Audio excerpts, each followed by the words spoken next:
Welcome to this episode as I am reflecting on the book Faith in the Age of AI. In the first two episodes, I talked about the sources of this book, and there'll be more of those because there's many sources, and I want to encourage as many of you as will to look into those sources.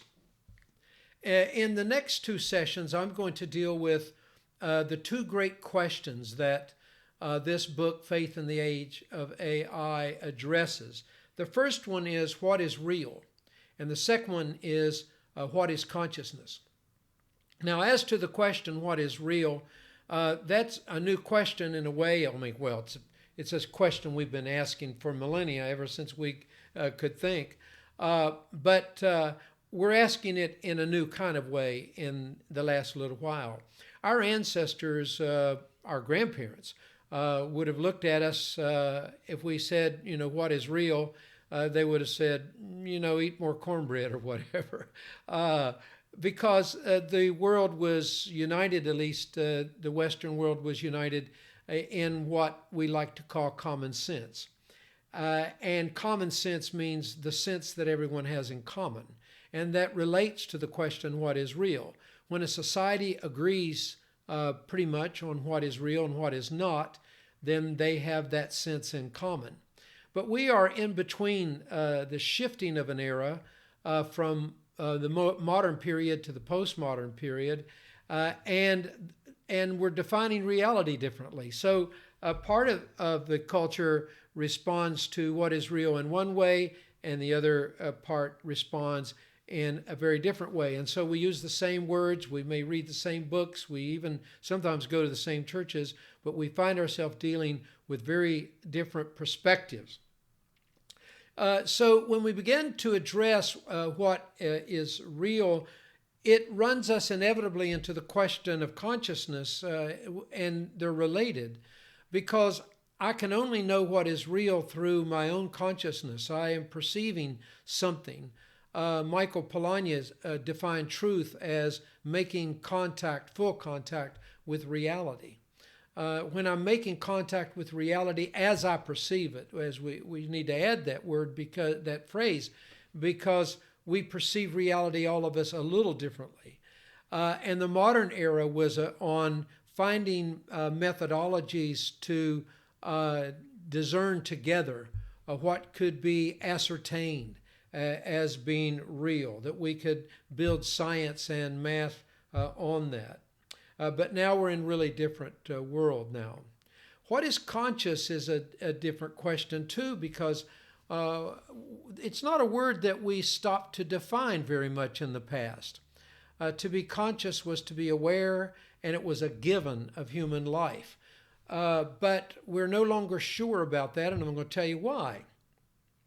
The HBO series Westworld is a fascinating series. As a Christian, I kind of hesitate to recommend it because it's full of violence and sex and all those things that we were, most of us, taught not to indulge, and with good reason.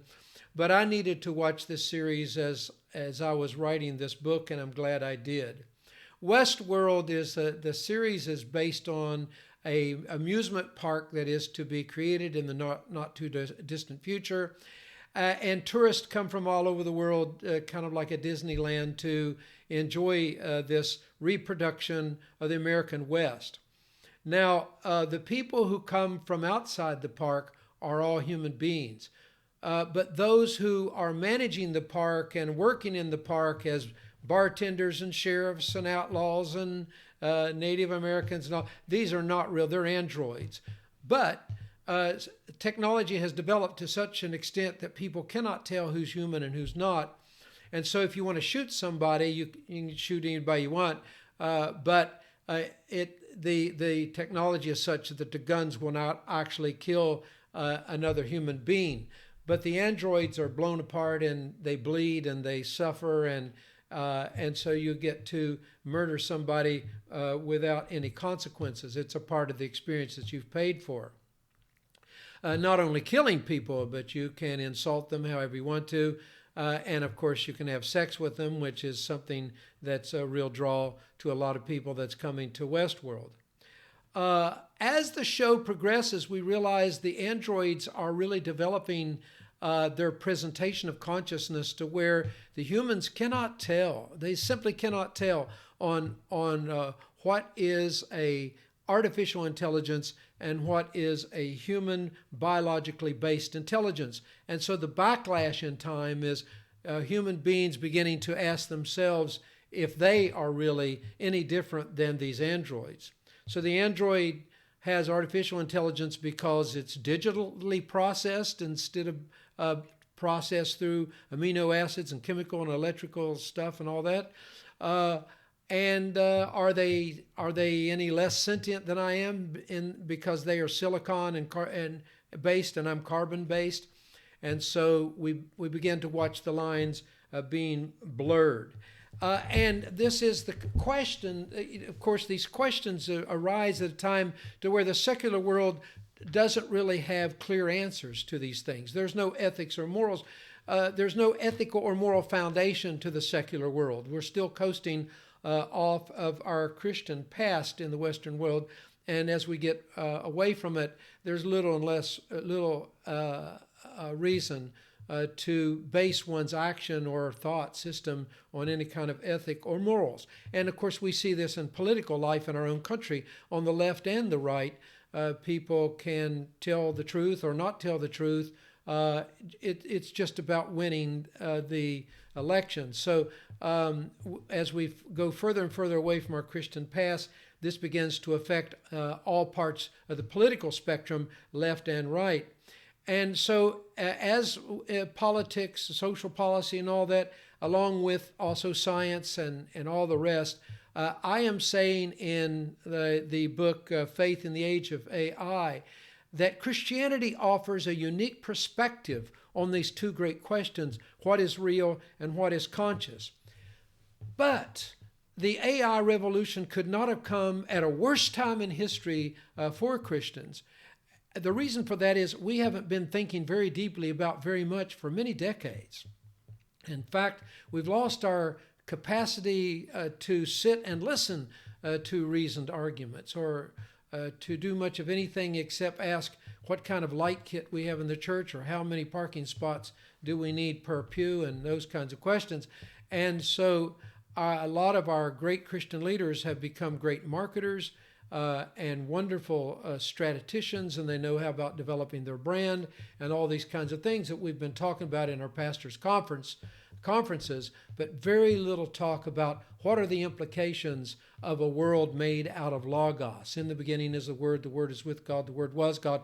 What are the implications of that in science and philosophy and literature and all the other? Those are not things we've been very interested in. Now, in the last two sessions, as I said, I talked about some of the sources, and I talked about C.S. Lewis and J.R. Tolkien and Owen Barfield and the other folks connected to that Oxford revival of the late 40s through to the early 60s. And that continues in a way.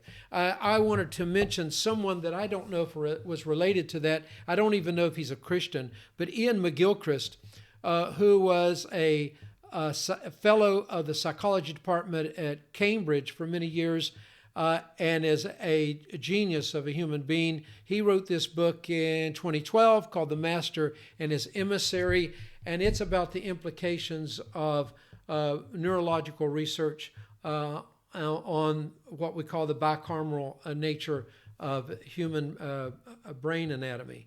And in simple terms, right brain, left brain, how these interact, what they mean. And his thought is that we have been slowly kind of pathologizing the right hemisphere processes of our brain. And so we're becoming more and more logic, kind of fact-based. And you say, well, no, that's not the case because people are becoming crazy. But he said that's one of the things. In order to feel fully human, they are willing to believe in things like flat earth and all of that. And they believe it just because they wish to believe it. Because they wish to believe it, they don't want any arguments really about it. And Christianity itself has fallen into some of this. And so ignorance becomes a kind of form of piety in a way. And this book wants to address that and to say there's a better way for Christians as we look at these two great questions on what is real and what is consciousness. We'll continue to talk about that as we go forward, and especially in the next episode, because the fact is we cannot begin to struggle with what does a world of artificial intelligence means if we're not really convinced in our own mind about the nature of reality and also what is it that makes human beings conscious. So I thank you for joining us today, and we'll continue the conversation. And I say conversation, I'd like to have a conversation. Please write me. It's a monologue otherwise, and I need to hear from you. Thanks.